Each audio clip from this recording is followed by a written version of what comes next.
Hi viewers, welcome to Money Manthan TV. Today we are with Sia Malu sir. Today's topic is reform our conviction.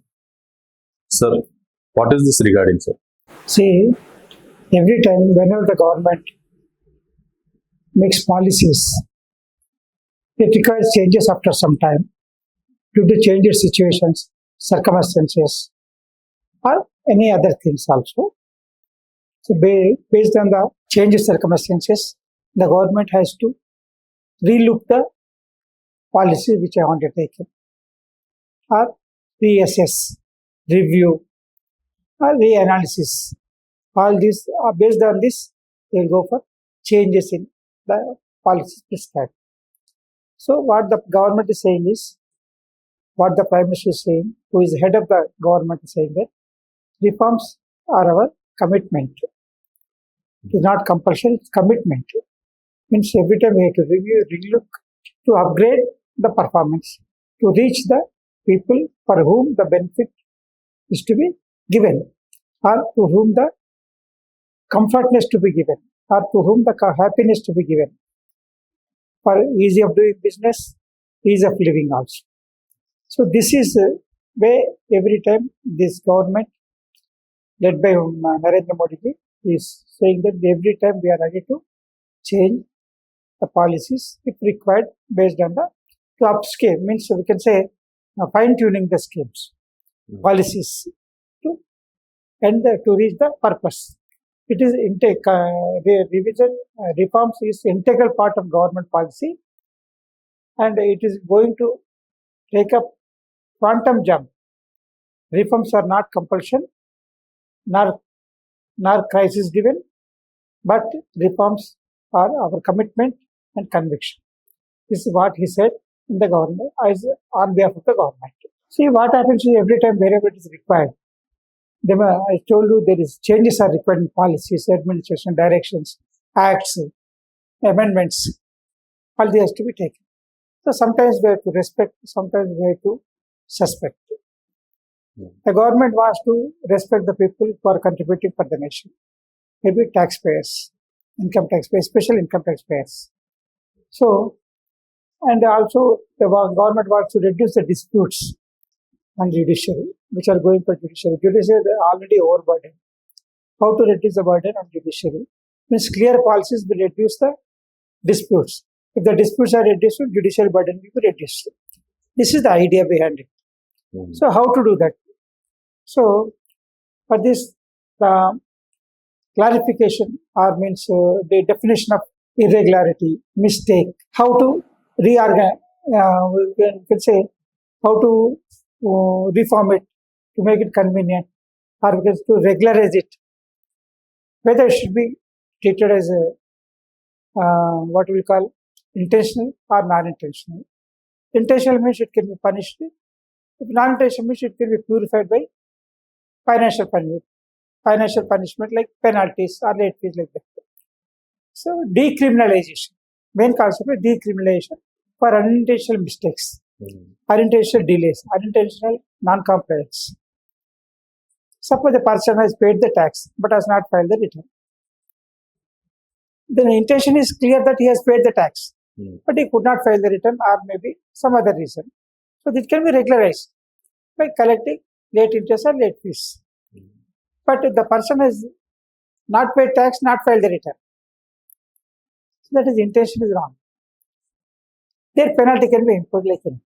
See, this is the change. So Jan Vishwas bill introduced to win the confidence of people, to respect the service providers or contributors, tax providers, anyone, instead of suspecting them.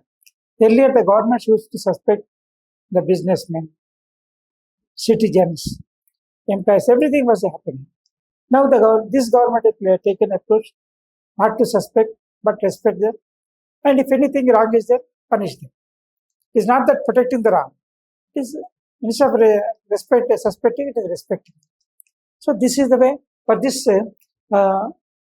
purpose, the government has introduced nearly 300 minor offences, which were treated as criminal offences, now it is converted as civil offence. That can be So all these criminal provisions has been repealed, and that will become this irregularities or delays can be rectified with regularized with late fees or interest. Need not be treated as criminal activities. So this is the way that the government is approaching, and the government wants to make a Viksit Bharat achievable by 2047. For this, it needs the cooperation of all Indian citizens. And it has to win the confidence of the people, assure them ease of living, ease of doing business. So every reform should have three parameters: it is speed, scale, scope. It should give speed and fast and perfect compliance, and scale upskill means to the quality of information should increase. Scope, it should cover many sectors. So this is the way how the government is approaching. And about employment generation also. Another indicator of employment generation is EPF. How many EPF accounts are opened in the month of 1 month? So what happened is from 2018 onwards, EPF accounts are being regularized. Previous to that, it was not in the regular format. So in the month of June 25, nearly 22 lakhs people have opened EPF accounts in this month. This is an all-time record. Okay. 22 lakhs people. Means every person who is opening EPF account is an employee. Means for this both will contribute. Employer will contribute, employee will contribute, and that will be credited to the account of the PF account of the employee, and that he can withdraw after retirement as a pension. So this is the purpose of EPF account, and all these 22 lakhs accounts opened during the month of June are highest number from 2018 onwards, when it was a EPF accounts has been introduced. So what the government is saying that we respect the citizens who contribute for the nation, don't suspect them, but we act tough against evasion, intentional mistakes, intentional irregularities. This is the message government wants to give common man. Janavishwas scheme, generally people, 80% people will not be willing to commit mistakes. They are ready to comply, but should be practicable. How it is practicable? Taking the confidence and see that it is easily compliable. All these guidelines or rules are like that.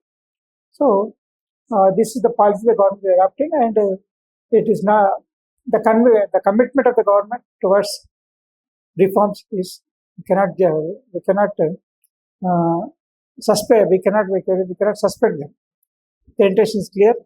In the same way, in the 2023 also they have decriminalized some provisions of the Companies Act and Commercial Act, and now the government came forward to decriminalize another 300 provisions in 16 acts. So all these are for to help the people to carry on the business, to assure ease of doing business.